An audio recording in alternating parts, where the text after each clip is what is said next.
உலகை எழுப்பும் ஞாயிறு அங்கே குடியிருப்பான். அவன் ஆனை முகத்தனின் அடியவர் மனத்தில் ஒளியாய் வந்து கொலுவிருப்பான்.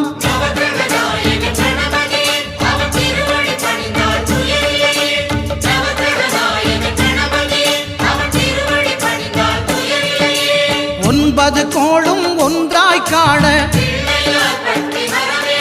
அங்கு கற்பகம் என்னும் கடவுளின் மெய்யில்